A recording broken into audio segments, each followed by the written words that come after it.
Então, muito boa noite a todos, irmãos e irmãs do Centelha Divina, do Centro Espírita Centelha Divina. Não é isso? Encarnados e desencarnados. Encarnados e desencarnados, né? E estamos chegando aí ao final de ano, né? Encerrando mais um ciclo de ano. Hoje, inclusive, é a minha derradeira palestra aqui, né? No ano de 2025. E o importante é que o ano que vem seja cada vez mais frutífero, mais tanto quanto ou mais quanto foi em 2025, né? Que a gente continue realmente produzindo cada vez mais riquezas para o espírito, né? Que a gente pensa muito na riqueza material, que não deixa de ser importante quando estamos encarnados, mas a riqueza espiritual é que a gente leva lá para o outro lado. E foi dessa riqueza que Jesus se ocupou quando aqui esteve encarnado. Ele está sempre, né? Mas quando se manifestou encarnado, né, em corpo físico, ele se ocupou totalmente da riqueza espiritual, a verdadeira riqueza, que é aquela que a gente leva, né, quando desencarna. E o livro Jesus no Lar, né, que é do espírito Neio Lúcio, que ninguém sabe direito quem é, né?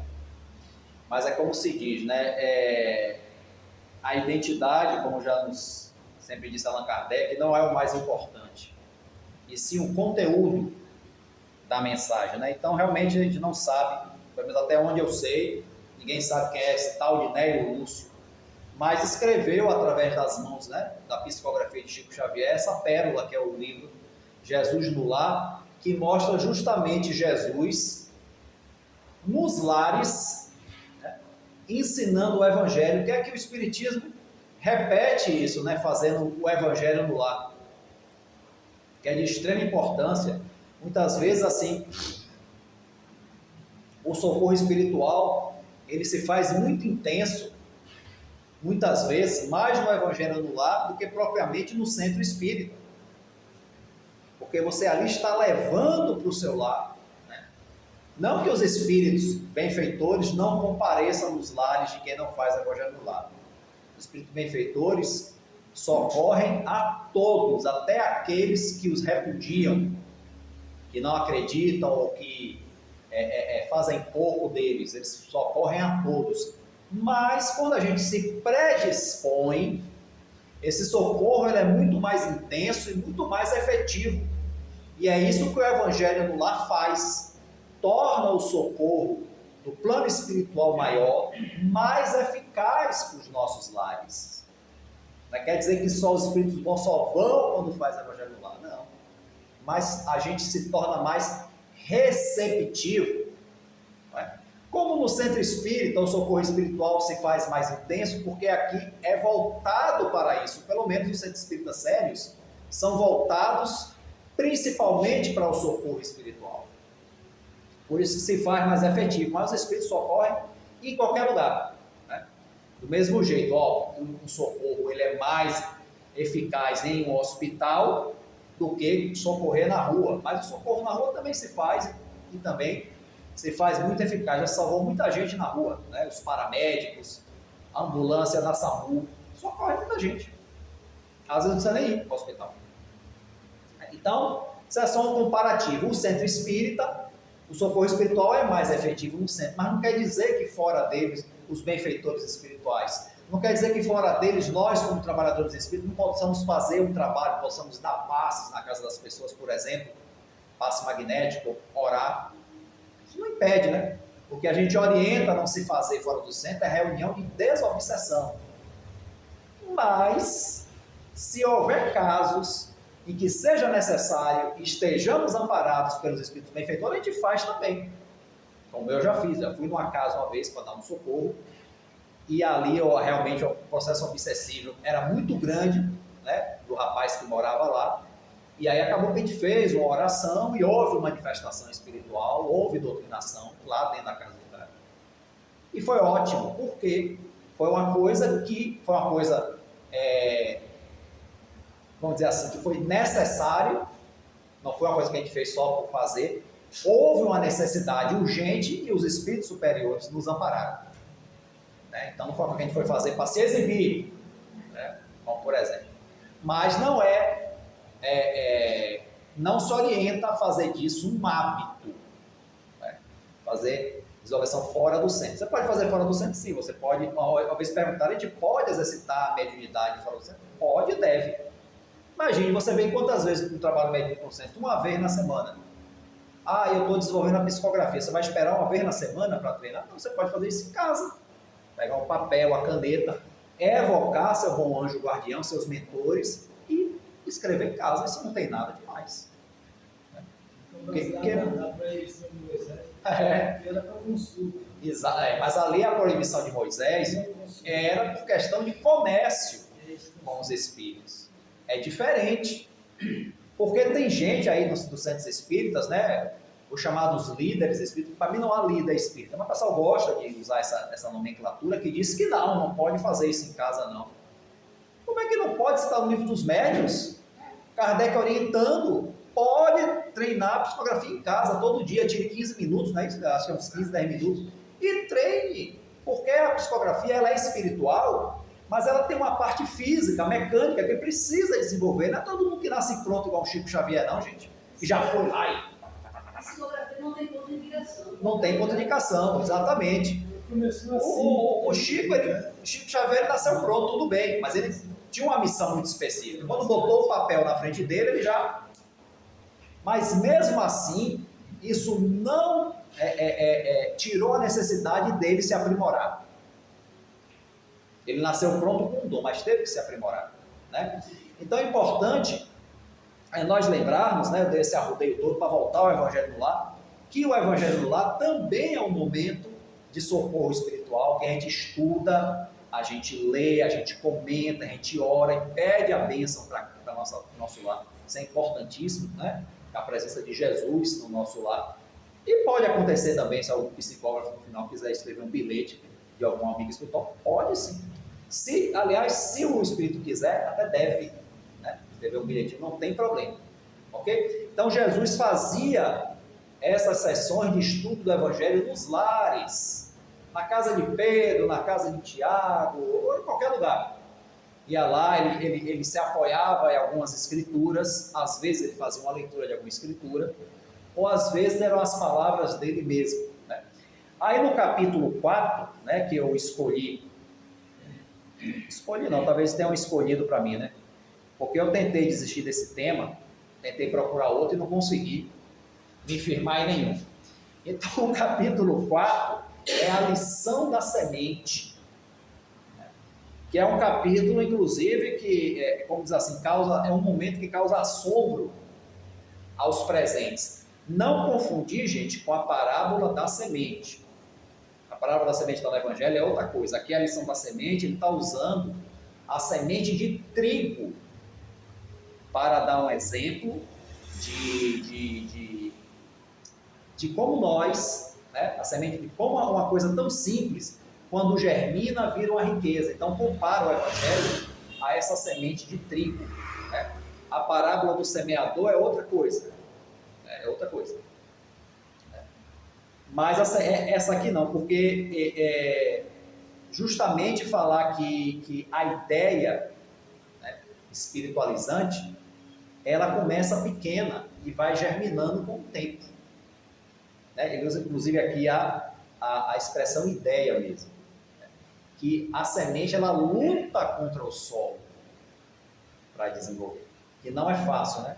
Então ele começa dizendo assim, ó: em verdade, é muito difícil vencer os aflitivos cuidados da vida humana. Veja que Jesus ele não era indiferente, ele reconhecia que as lutas humanas são difíceis, que, né, as pessoas não vão ouvir simplesmente a palavra dele e vai sair todo mundo renovado. Ele sabe que não é assim. Ele reconhece que é difícil, né? Então ele fala: para onde se voltem os nossos olhos, encontramos a guerra. Naquela época nem se fala, né? Encontramos a guerra, a incompreensão, né, a injustiça e o sofrimento. Então, todo o lado que a gente olha tem isso. Então é difícil, né? As lutas humanas são difíceis. Aí ele vai ser mais específico com o templo, que devia ser o lugar onde a gente refaz as nossas energias, né? A gente fortalece a nossa fé, ou pelo menos deveria. Então ele fala, no templo, que é o lar do Senhor, comparecem o orgulho e a vaidade. Somente dos líderes. O orgulho e a vaidade nos ricos, né? O ódio e a revolta nos pobres. Então, no templo, que devia ser o lugar de cultivar, né, os valores espirituais, vem a vaidade dos ricos e o orgulho, e o ódio e a revolta dos pobres. E olha que esse ódio, essa revolta, é o que favorece muito o comércio com as coisas sagradas, né? As pessoas procuram instituições religiosas para prosperar materialmente, né?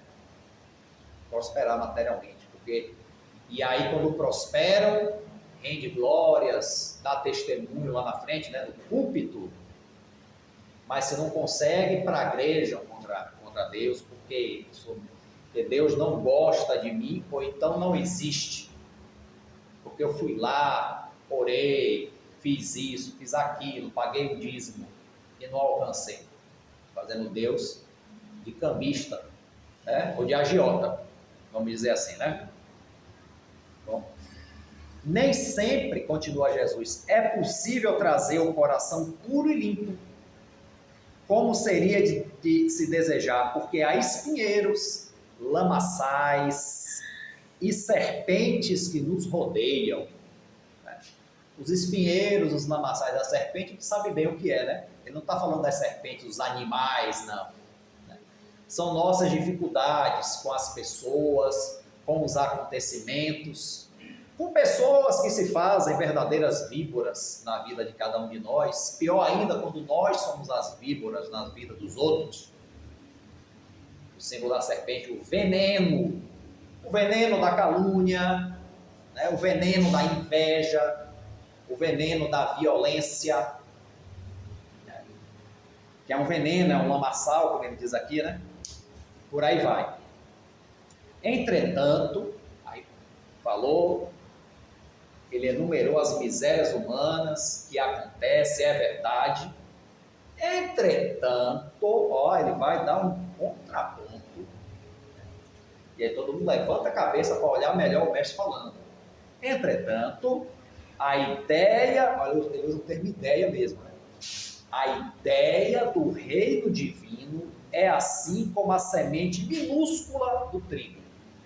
Então a ideia do reino divino, a gente sempre vai chegar a uma bola de fogo, uma coisa gigante. Não, a ideia é como se fosse uma semente de trigo. Que maravilha. A fé basta ser do tamanho do grão de mostarda, né? E a ideia do reino de Deus é do tamanho de uma semente de trigo, que é pequenininha também, né? Aí vai competir a mostarda com o trigo para ver quem é menor, né? A semente de trigo. Mas por que ele usa o trigo como símbolo? Porque o trigo é algo que produz alimento, que produz principalmente o pão, que é o maior símbolo do alimento que a gente tem no mundo, né? O pão é uma coisa tão viva nas nossas vidas. Todo mundo come pão todo dia aqui, eu acredito, né? Não existe enjoar de pão. Enjoei de comer feijão, enjoei de comer macarrão, mas pão ninguém enjoa. E o pão tem essa simbologia, ele é tão presente que até a sua simbologia está nas questões espirituais, como está no Pai Nosso. O pão de cada dia. Jesus não está só falando do pão que alimenta o estômago, mas o pão que alimenta a alma também. Igual a água lá, que ele fala com a mulher samaritana, né? No poço da Samária. Não se referia só à água que mata a nossa sede física, mas que mata a sede. Matar não, né, gente? Vamos melhorar isso aí. Sacia a sede do espírito. Então o trigo tem essa simbologia de ser alimento.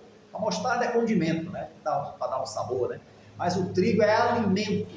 Então por isso que ele usa a semente do trigo como a ideia do reino de Deus é do tamanho da semente de trigo. Quase imperceptível. Alguém já viu uma semente de trigo? Nunca viu, né? Quase imperceptível, de tão minúscula que é é lançada à terra, suportando-lhe o peso e os detritos, tudo que comporta a terra, né? Que comporta ali, né, o solo, vamos dizer assim, né? Os detritos, pedra, areia, outras raízes que já estão por ali, por aí vai, né? Suportando o peso e os detritos, né, o peso da terra, mas se germina a pressão e as impurezas do solo, não lhe paralisam a marcha. Então, o peso do solo, as impurezas do solo, não é isso? Tanto a pressão quanto as impurezas não paralisam que a semente germine. Continua. Porque podia dizer, não, o solo, a semente está lá, não, o solo está muito pesado, está cheio de impureza, não. Aí podia ficar lá a semente, acabou. Mas não, ela resiste e consegue vencer. Olha que comparativo interessante, né? Atravessa o chão escuro, isso a semente, né, germinando, atravessa o chão escuro, e embora dele retire grande parte do próprio alimento, porque é da própria terra, que essa própria terra que atrapalha o crescimento com seu peso e com suas impurezas, também lhe dá o alimento, se alimenta da terra, os nutrientes que estão na terra. Então, cadê? Embora dele retire grande parte do próprio alimento, o seu impulso de procurar a luz de cima é dominante, porque podia ficar lá, né? Estou recebendo tudo aqui embaixo da terra, para que eu vou subir? Mas não. Seu objetivo é sempre subir acima do solo, para a luz do sol.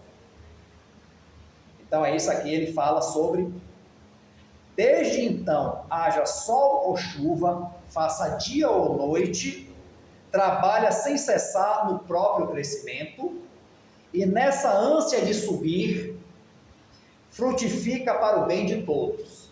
Então é isso que faz a semente de trigo.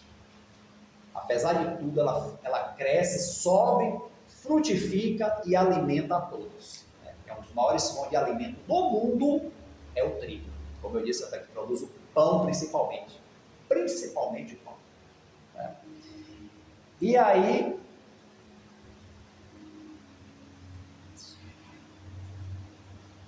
então aí ele faz o comparativo com o aprendiz do Evangelho. Né? O aprendiz que sentiu a felicidade do avivamento interior, quando a gente desperta interiormente, gente, para a espiritualidade superior, né, com o avivamento interior, qual ocorre a semente de trigo? Observa que longas raízes o prendem às inibições terrestres. Então, a gente se espiritualiza. Né? A gente realmente não só acredita, acreditar é o início. A gente incorpora. Porque hoje eu posso dizer que hoje eu não acredito mais no espiritismo, não. Eu conheço o espiritismo. Para mim é uma realidade que eu conheço, não acredito mais no espiritismo. Né? Você acredita nisso? Não. Você acredita nisso espiritismo? Eu falei, não. Então, uma colega de trabalho me perguntou, você acredita mesmo no espiritismo? Não, não acredito no espiritismo há muito tempo. Como é que você frequenta? Porque eu conheço o espiritismo. Eu conheço, eu estudo, busco vivenciar dentro das minhas limitações. Espiritismo, gente, não é, já falei isso aqui e vou falar sempre, não é um conjunto de crenças.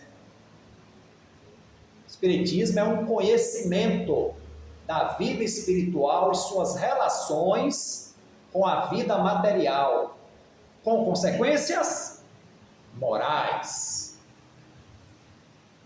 Conhecimento, que nem todo conhecimento tem consequências morais, a maioria só tem consequências intelectuais. O espiritismo não, tem consequências morais, como disse o próprio Allan Kardec. Ok?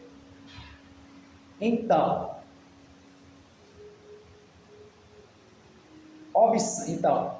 a gente absorve a nossa realidade espiritual.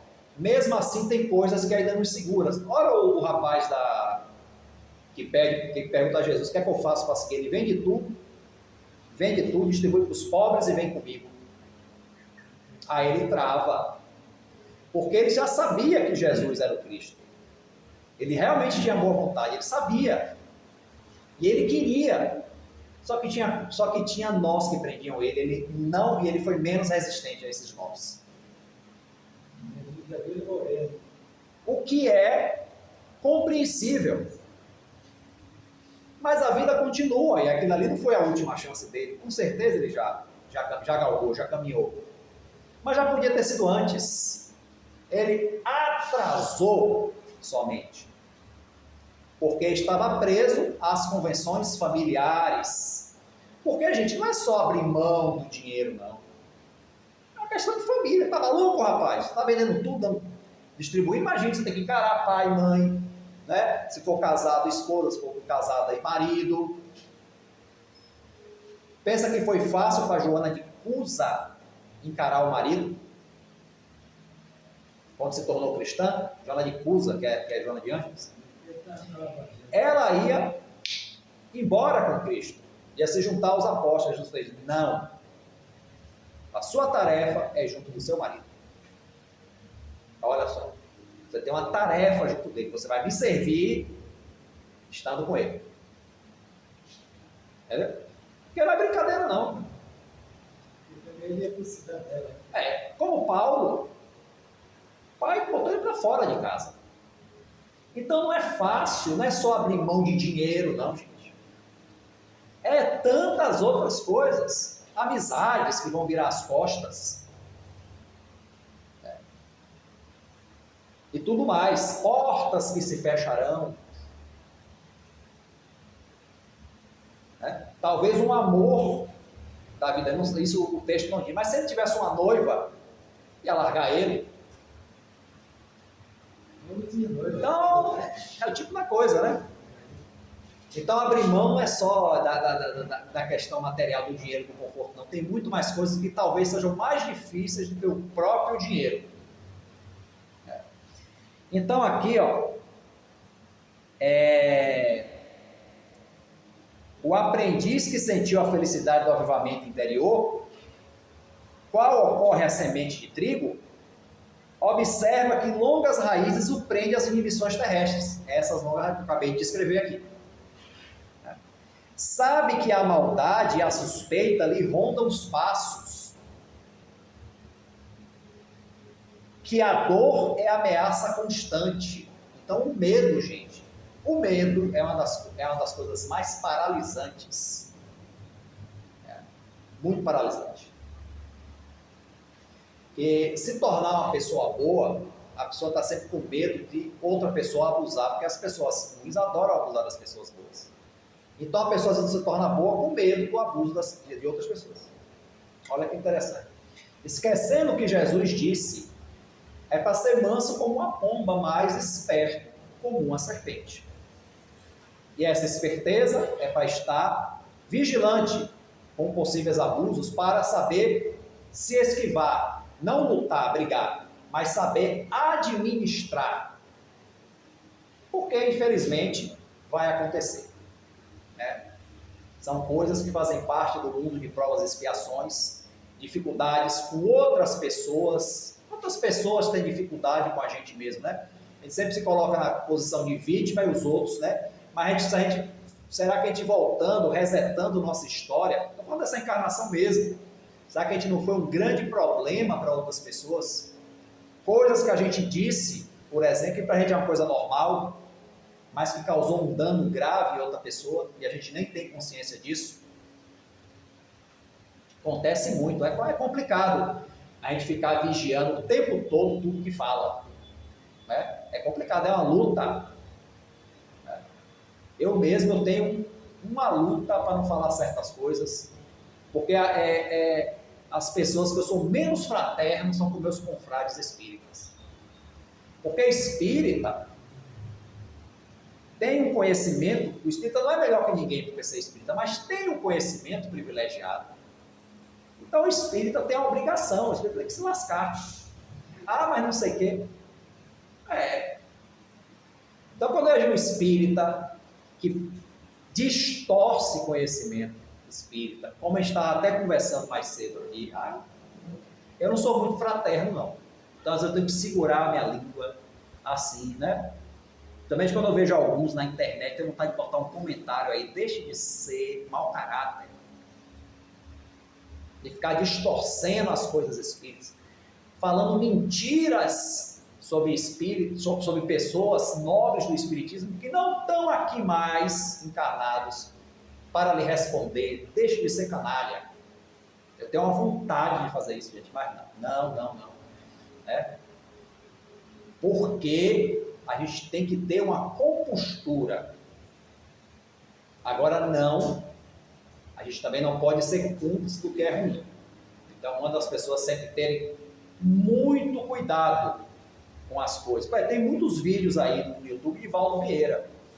Cuidado, pode ver. Cuidado que você vai ver. Porque Valdo Vieira, que era um grande companheiro de Chico Xavier, tantas psicografias de André Luiz e tudo, se tornou um adversário.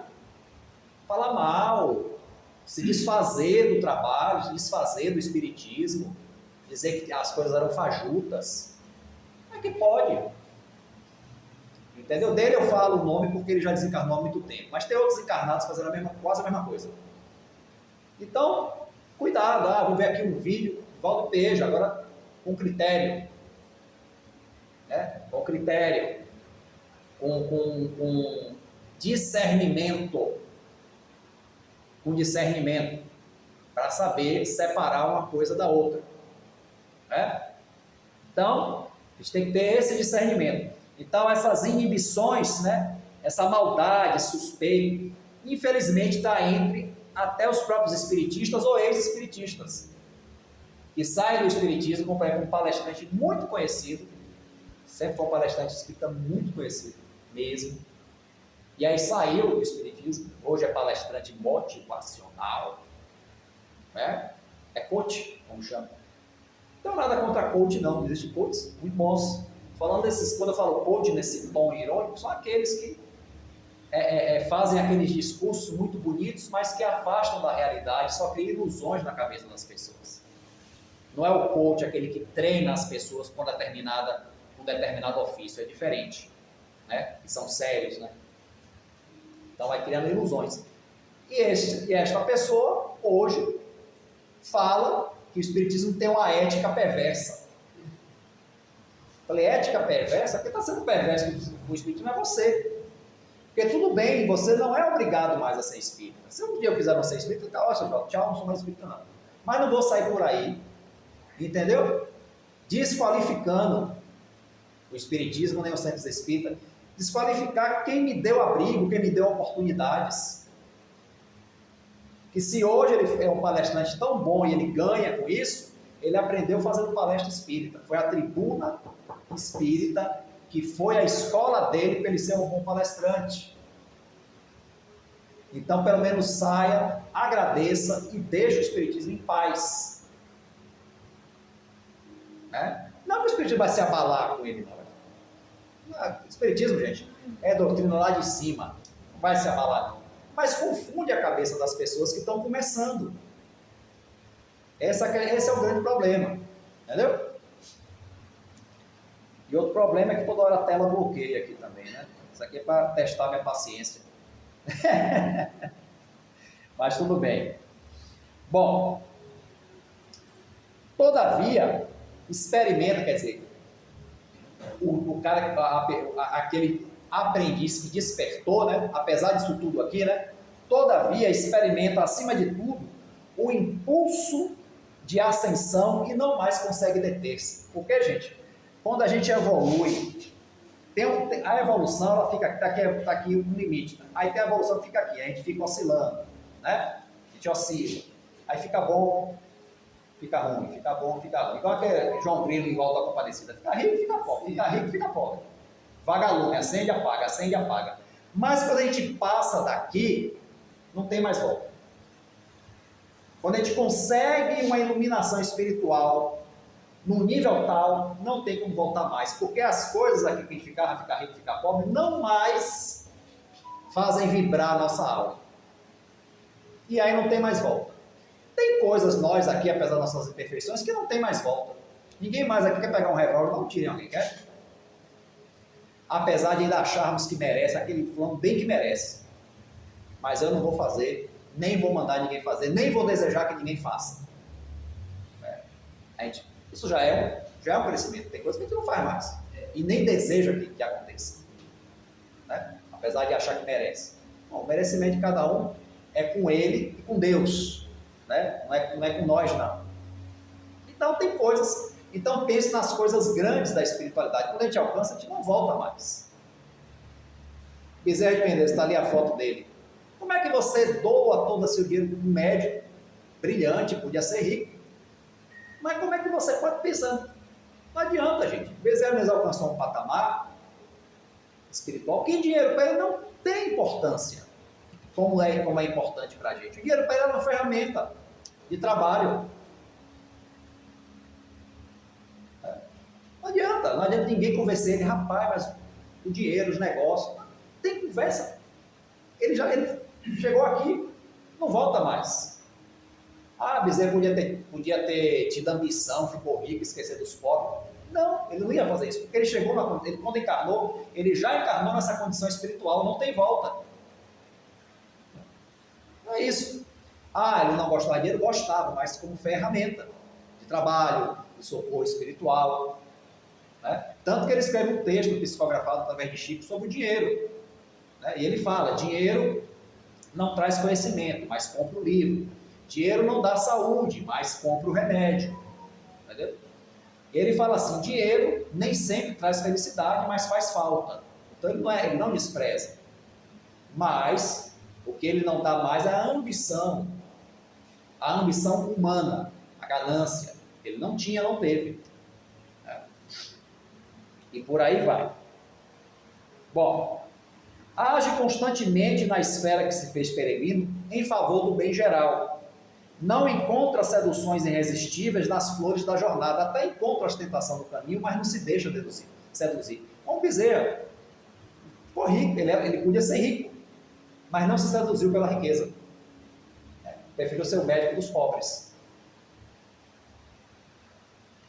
O reencontro com a divindade, de que reconhece venturoso herdeiro, constitui o objetivo imutável, quer dizer, não muda. Imutável, e não mais descansa na marcha, como se uma luz consumidora e ardente lhe torturasse o coração. Mas aí a tortura é boa, quero crescer espiritualmente, aquela coisa toda. Sem perceber, produz frutos de esperança, bondade, amor e salvação, porque jamais recua para contar os benefícios que se fez instrumento. Ou seja, essas pessoas assim fazem benefício pelo caminho, mas nem sabem que estão fazendo benefício, porque não olham para trás. Porque para ele é o normal fazer o benefício. Eu fiz o bem ali atrás, ó. Vou fazer um selfie aqui no Instagram, para botar no Instagram, para eu ver. Né? Não. Ele nem percebe, é igual o trigo. O trigo ele frutifica e alimenta a todos. Então, quando o aprendiz também ele frutifica, vamos botar assim, né? Quando ele eclode, consequentemente ele beneficia aqueles que estão no caminho e muitas vezes ele nem sabe. Porque quando a descrição que eu li, quando o Dr. Bezerra desencarnou, foram espíritos lá agradecer a ele, que ele nem sabia quem era. Quem são esses? Você beneficiou ele? Nem sei quem é. Não sei nem quem é. Ele nem sabia quem era. Você vê como é que são as coisas, né? O próprio André Luiz, que era muito pelo contrário do Dr. Bezerra de Menezes, né? Era o problema em pessoa, quando desencarnou. Recebeu socorro de estranhos também, porque ele fez um trabalho lá, eu não lembro o que foi exatamente, uma vacinação, uma campanha que beneficiou muita gente, mas ele não fez por bondade, não, ele fez por vaidade. Mas as pessoas, foi a vacina. Isso. Mas as pessoas se beneficiaram, ficaram gratas a ele. Né? Ficaram gratas a ele e emitiram boas energias para ele, que ajudou no socorro dele. E não foi nem com intenção que ele fez. Imagine. E ele ficou morto de vergonha, na verdade, né?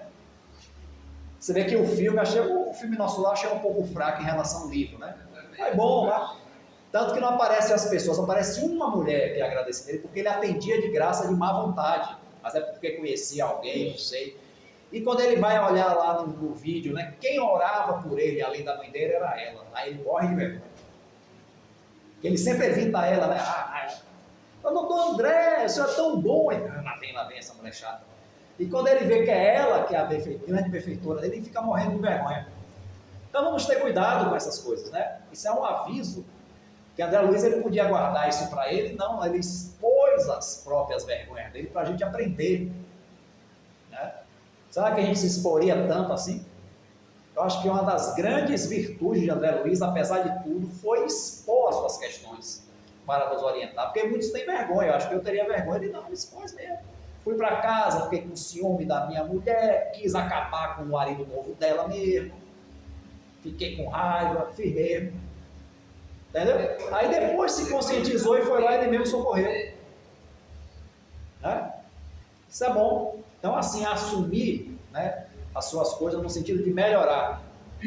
Né? Então, Jesus, depois de silenciar, ainda completa. Né?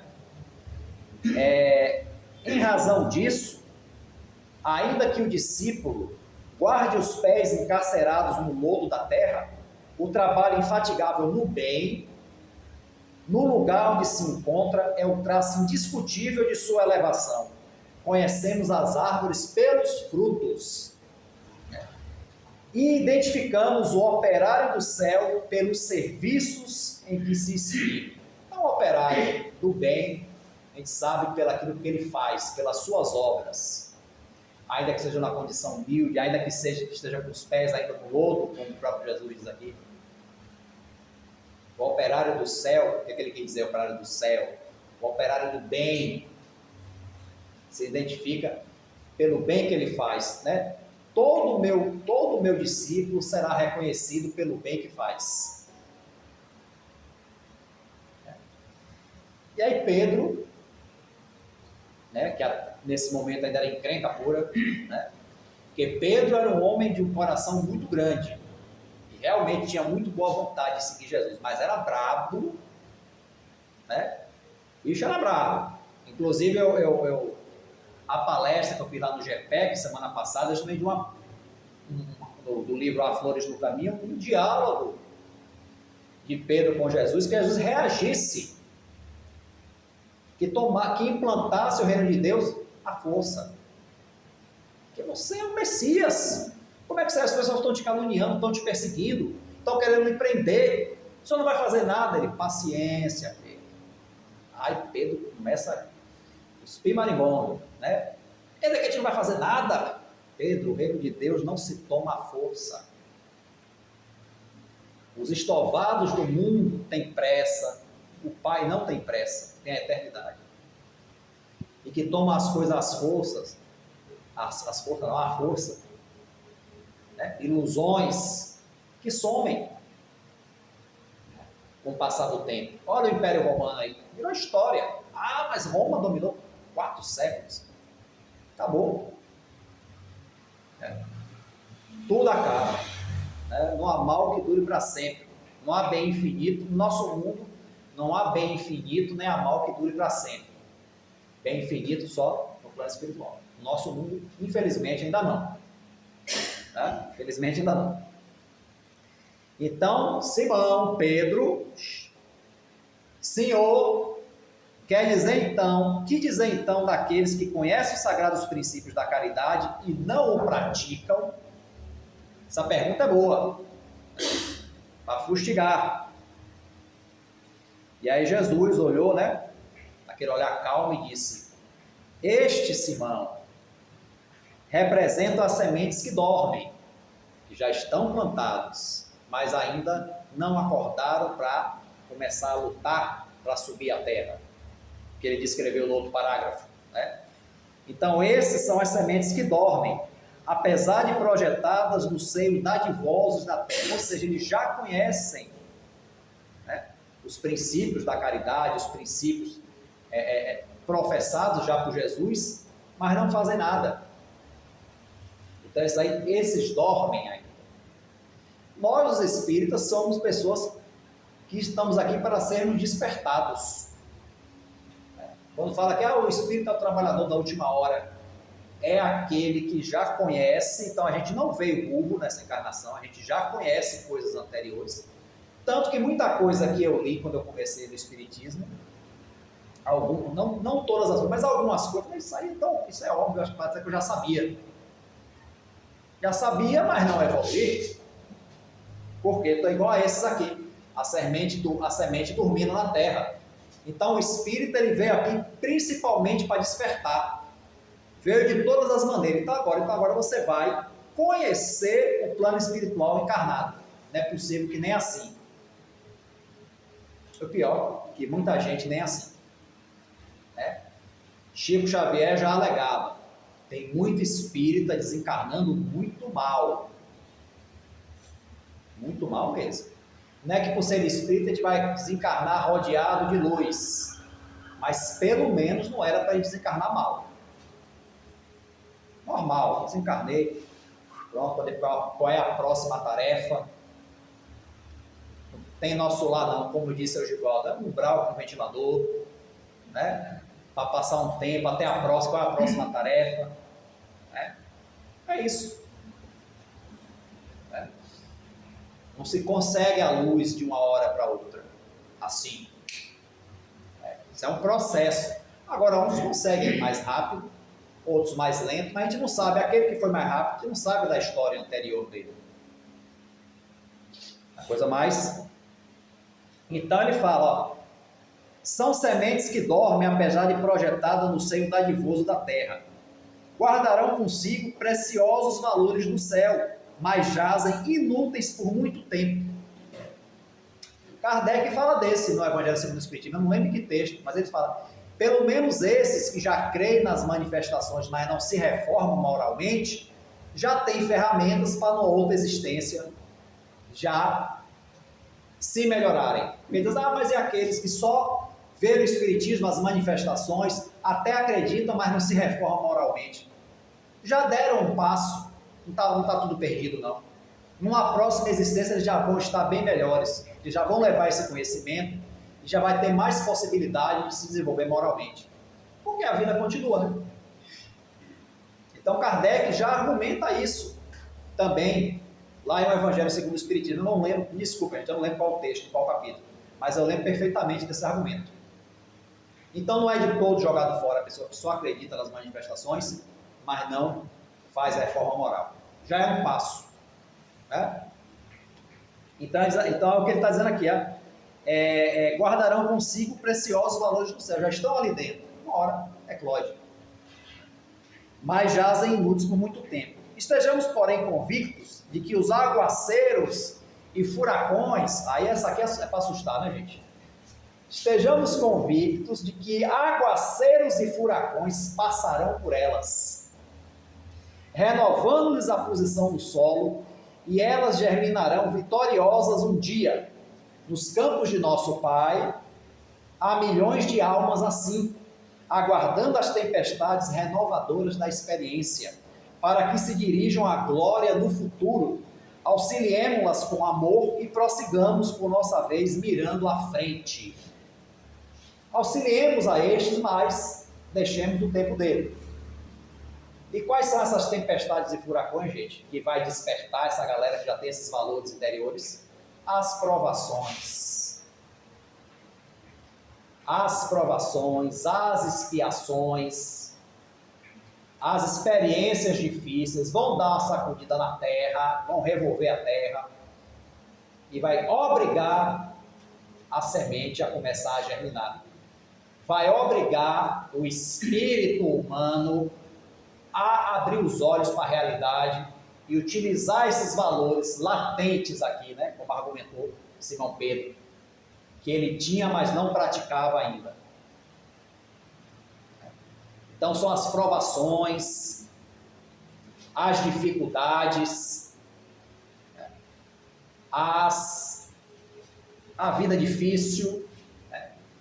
Vai ter as dificuldades da vida, seja financeira, material, dificuldades físicas, deficiências físicas.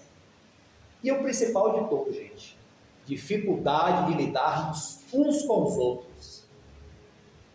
Ter deficiência física é muito difícil. É difícil ser cego, com certeza, surdo, paraplégico. Tudo isso é muito difícil. Tenho certeza, mesmo não sendo, eu tenho certeza absoluta. Não precisa de prova disso, não. Mas ainda penso que a pior prova, mais difícil, é lidar com o outro.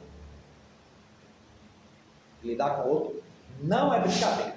Jean-Paul Sartre, né, o filósofo francês Jean-Paul Sartre, que também era como é que chama, que escreve peça de teatro, dramaturgo, que também era dramaturgo, escreveu uma peça, O Inferno São os Outros. E como é que era o ato dessa peça? Pessoas morreram e foram para o inferno. O inferno era uma sala com 2 sofás, em que as pessoas tinham que conviver umas com as outras. Não tinha para onde fugir. Uma sala pequena dessa aqui, com sofá ou cadeiras, eu não lembro, e as pessoas eram obrigadas a conviver umas com as outras, dialogar uns com os outros pela eternidade. Né? E isso Sartre, apesar de não ser espiritualista, muito menos espírita, nos dá um exemplo de como é difícil a convivência humana. De como é difícil quando você tem dificuldade de conviver com as pessoas encarnado e você se torna antissocial, se afasta. E aí quando você desencarna no plano espiritual, quem está lá? A galera é difícil de conviver com você. E aí não tem para onde fugir. Né? Vai ter que ficar ali sendo obrigado a conviver com aqueles que você detesta. Porque não é só o amor que atrai, não, gente, o ódio atrai também. É um imã que atrai, só que é uma atração complicada. Quantos casos de espíritos no plano espiritual imantados uns aos outros, por carga de ódios, de ressentimento, de rancor, que não foram superados durante a encarnação. Tem espírito que fica se pegando no plano espiritual. Quando você vê as pessoas se pegando na porrada no plano material, tem espírito que fica se atracando no plano espiritual. Imagina, uma briga que ninguém vai ganhar, não vai acabar nunca. Vai ficar brigando, imagina uma briga que não acaba, porque uma briga aqui, a gente uma hora ganha, né? O outro cara. Aí no plano espiritual, que hora alguém vai perder a briga? Né? É uma maravilha. Ou pior ainda, aqueles que se fazem prisioneiros. Mas o espírito não é livre? Como é que a gente vê casos assim, né, na desobsessão que a gente faz, né? Nos livros, do espírito ser prisioneiro de outros espíritos no plano espiritual? Comprometimento. Se compromete com aquilo ali. Porque a semeadura é livre, mas a colheita é obrigatória. Você se permitiu aprisionar por eles naquela situação, porque você, posso falar na linguagem humana, deve. É que deve, né? Mas que você se imantou com esses espíritos. E aí você vê relatos tristes, né? De espírito aprisionado, torturado, fustigado. Tem gente que horror.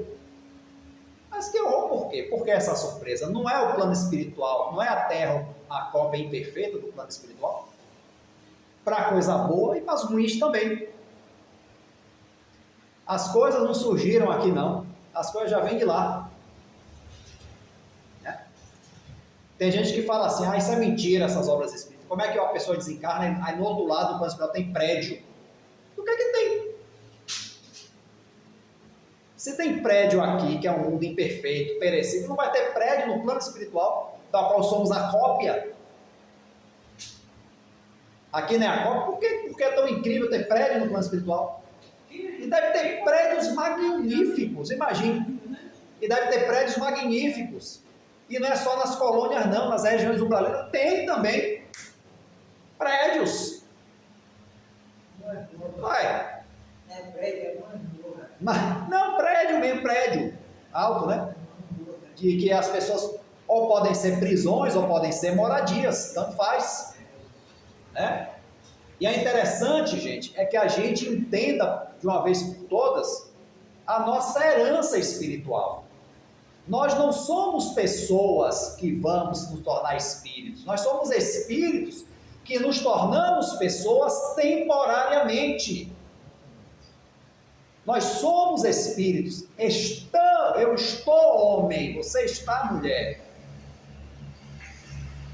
Nós somos espíritos.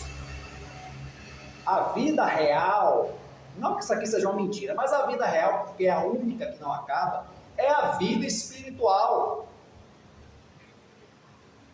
É a verdadeira vida. Aquela de lá. E a vida espiritual melhora como?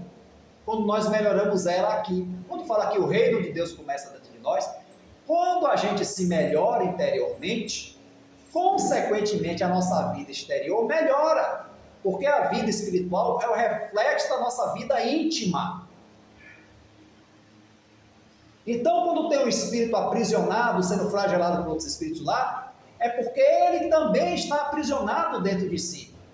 Pela culpa, pelo remorso. Por isso que ele está daquele jeito. Então, a gente tem que ter cuidado com isso, sabe? O plano espiritual é a nossa condição íntima. Kardec, o céu e o inferno, que mostra os exemplos de todo tipo de espírito desencarnado, mostra que o céu ou o inferno já está dentro de nós. E o que a gente passa do outro lado quando a gente desencarna é uma consequência. As torturas, as dores, o sofrimento é consequência, que não tem mais corpo físico, é tudo mental e que se reflete no perispírito, nosso corpo espiritual. Então a gente tem que entender de uma vez por toda que nós somos semente para germinar e nos tornarmos cada vez melhores, como espíritos que nós somos, que daqui a pouco a gente volta para o outro lado e daqui a pouco a gente volta para cá de novo, porque é assim.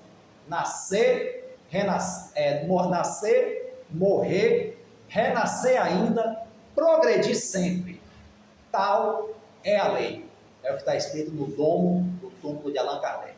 É isso? Não esqueça. Nascer, morrer, renascer ainda, progredir sempre. Tal é a lei. Muita paz a todos, gente. Fiquem com Deus.